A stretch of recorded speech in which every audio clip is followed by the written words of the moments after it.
Polisi memastikan truk tangki pengangkut cairan bahan kimia yang bocor adalah milik CV Yasindo Multi Pratama. Pihak perusahaan pun siap bertanggung jawab dan mengganti kerugian kepada korban terdampak tumpahan cairan kimia tersebut.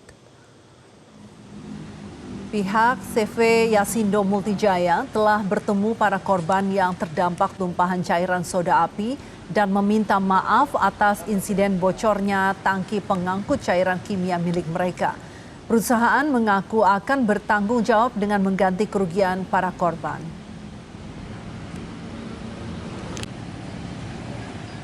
Atasan saya, sebelumnya saya minta maaf atas kejadian ini.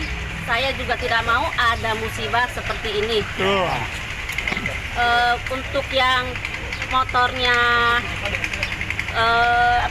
rusak, pokoknya kena musibah itu, saya akan data ulang. Kerusakannya saya akan ganti, bukan saya, perusahaan akan ganti dengan cara bisa ke bengkel masing-masing, kwitansinya kasih ke saya. Kita akan bikin grup WA. Ada apa-apa silakan WA saya, hubungin saya.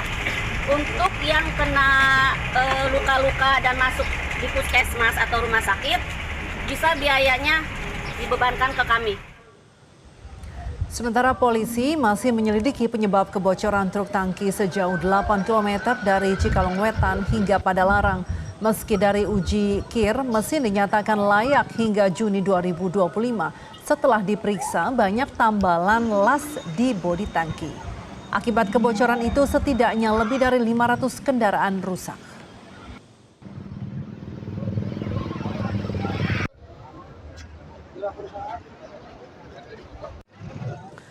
Dan untuk mengetahui bagaimana perkembangan penyelidikan kasus bocornya tangki truk bermuatan cairan kimia, kita bergabung dengan Kapolres Cimahi, AKBP Tri Suhartanto. Selamat sore Pak Kapolres. Selamat sore, Assalamualaikum warahmatullahi wabarakatuh. Waalaikumsalam Pak Kapolres. Bagaimana sejauh ini setelah hasil pemeriksaan Pak, apakah sudah ada penetapan tersangka belum Pak?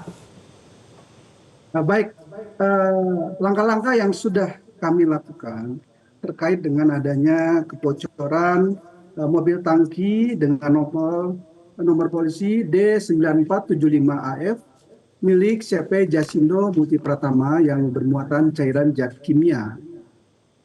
Perlu disampaikan bahwa kami sedang melakukan proses penyelidikan untuk nantinya akan dilaksanakan gelar perkara untuk menentukan langkah ke arah penyidikan dan menentukan tersangka. Langkah-langkah yang kita lakukan dalam proses penyelidikan ini kita lakukan dengan melakukan scientific of investigation dengan menggandeng beberapa ahli diantaranya dari Disub untuk mengecek kelayakan dari kendaraan tersebut, kemudian dari rekan-rekan lapor Baris Krim Polri, kemudian dari ATPM, serta dari saksi ahli pidana. Ya, baik. Perlu Pak Kapolres juga, ya. Dari tadi Bapak katakan sudah melakukan scientific investigation, hasilnya apa Pak? Untuk sementara lapor baru hari ini selesai melaksanakan kegiatan. Nanti setelah dari lapor dan dari ATPM memberikan laporan hasilnya, nanti kami akan langsung melaksanakan gelar perkara. Berarti belum diketahui ya penyebab sebenarnya ya. Kenapa bisa bocornya tangki truk bermuatan kimia tersebut? Betul.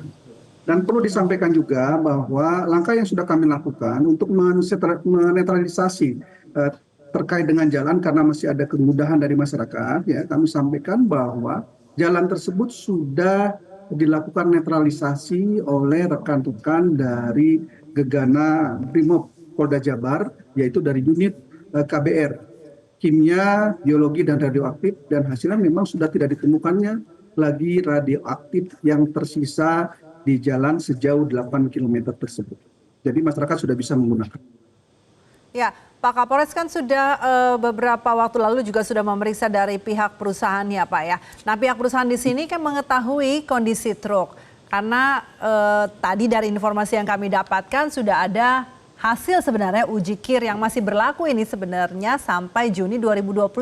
Tapi setelah diperiksa itu ya bagaimana ya Pak, banyak sekali di situ tambalan-tambalan di bagian tangki justru. Kok bisa gitu loh lolos dalam uji KIR tersebut?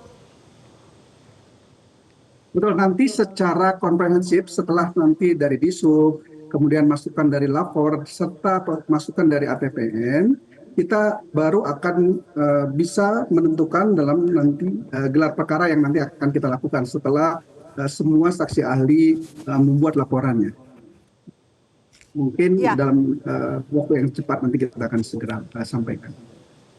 Pak, ini kan 8 km ya Pak ya waktu di awal itu ya. Jadi truk ini sudah berjalan sejauh 8 km dan kemudian ada motor yang stop gitu, yang menyetop tangki ini dan menginformasikan bahwa ada kebocoran gitu. Berarti cukup panjang loh Pak, 8 km. Selama itu tidak ada pihak aparat yang berada di sepanjang jalan itu dan kemudian mengetahui kondisi tersebut Pak?